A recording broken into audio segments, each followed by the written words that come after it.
Today is it's not hyperbole to suggest a very solemn moment. Today, the Supreme Court of the United States expressly took away a constitutional right from the American people that it had already recognized. They didn't limit it, they simply took it away.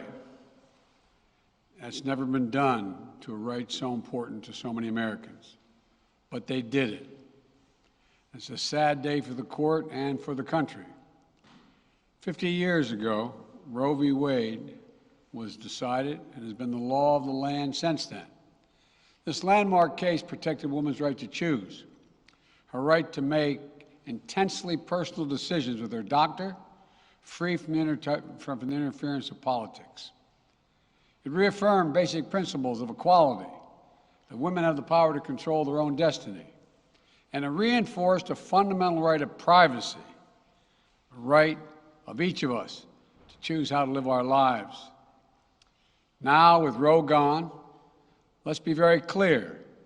The health and life of women in this nation are now at risk.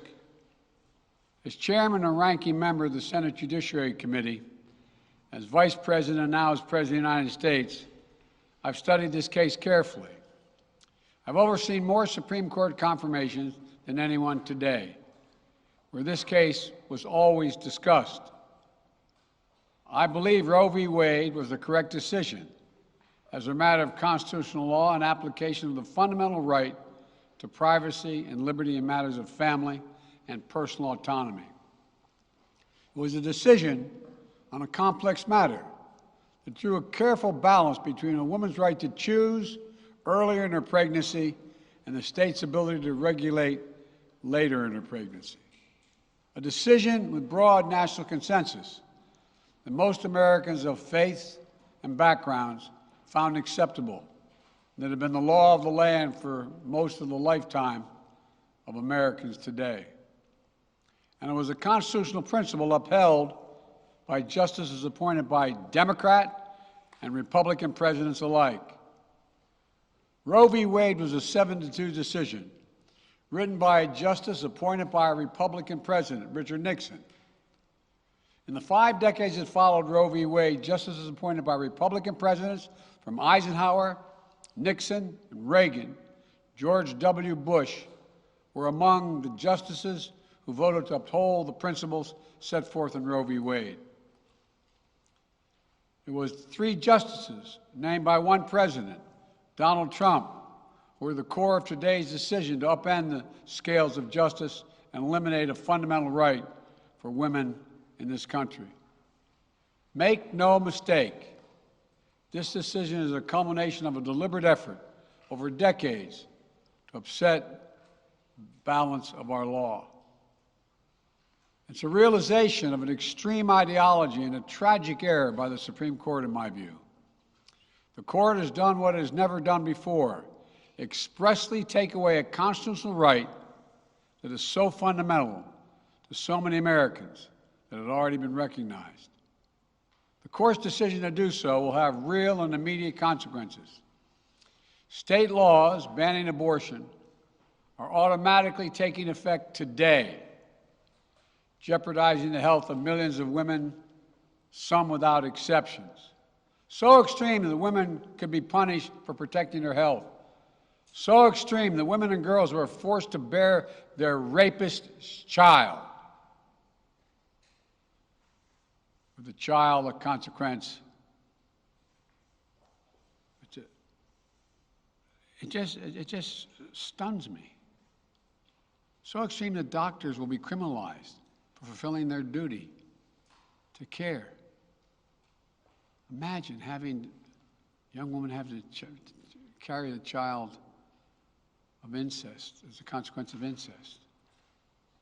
No option. Too often the case. The poor women are going to be hit the hardest. It's cruel.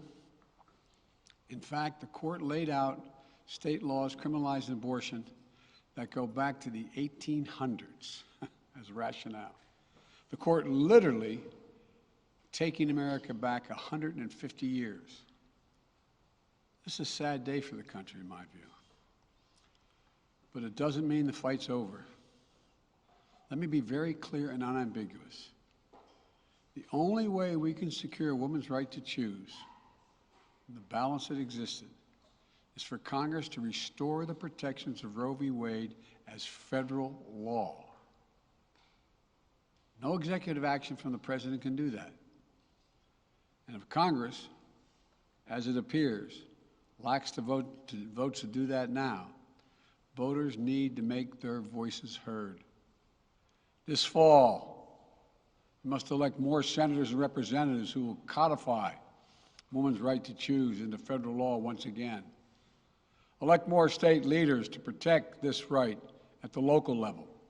We need to restore the protections of Roe as law of the land. We need to elect officials who will do that. This fall, Roe is on the ballot. Personal freedoms are on the ballot. The right to privacy, liberty, equality, they're all on the ballot. Until then, I will do all of my power to protect a woman's right in states where they will face the consequences of today's decision. While the court's decision cast a dark shadow over a large swath of the land, many states in this country still recognize a woman's right to choose. So, if a woman lives in a state that restricts abortion, the Supreme Court's decision does not prevent her from traveling from her home state to the state that allows it. It does not prevent a doctor in that state from treating her. As the Attorney General has made clear, women must remain free to travel safely to another state to seek care they need. My administration will defend that bedrock right. If any state or local official, high or low, tries to interfere with a woman's exercising her basic right to travel, I will do everything in my power to fight that deeply un-American attack. My administration will also protect a woman's access to medications that are approved by the Food and Drug Administration, the FDA, like contraception, which is essential for preventative health care, mifepristone, which the FDA approved 20 years ago to safely end early pregnancies and is commonly used to treat miscarriages. Some states are saying that they'll try to ban or severely restrict access to these medications. But extremist governors and state legislators are looking to block the mail or search a person's medicine cabinet or control a woman's actions by tracking data on her apps she uses are wrong and extreme and out of touch with the majority of Americans. The American Medical Association, the American College of Obstetricians and Gynecologists wrote to me and Vice President Harris stressing that these laws are not based on evidence and asking us to act to protect access to care. They say by limiting access to these medicines, maternal mortality will climb in America. That's what they say. Today, I'm directing the Department of Health and Human Services to take steps to ensure these critical medications are available to the fullest extent possible. And the politicians cannot interfere in the decisions that should be made between a woman and her doctor. And my administration will remain vigilant as the implications of this decision play out. I've warned about how this decision risks the broader right to privacy for everyone. That's because Roe recognized the fundamental right to privacy that has served as a basis for so many more rights that we've come to take for granted, that are ingrained in the fabric of this country. The right to make the best decisions for your health. The right to use birth control, a married couple in the privacy of their bedroom, for God's sake. The right to marry the person you love. Now, Justice Thomas said as much today. He explicitly called to reconsider the right of marriage equality, the right of couples to make their choices on contraception. This is an extreme and dangerous path the court is now taking us on. Let me close with 2 points. First, I call on everyone, no matter how deeply they care about this decision, to keep all protests peaceful. Peaceful, peaceful, peaceful. No intimidation. Violence is never acceptable. Threats and intimidation are not speech. We must stand against violence in any form, regardless of your rationale. Second, I know so many of us are frustrated and disillusioned that the court has taken something away that's so fundamental. I know so many women are now going to face incredibly difficult situations. I hear you. I support you. I stand with you.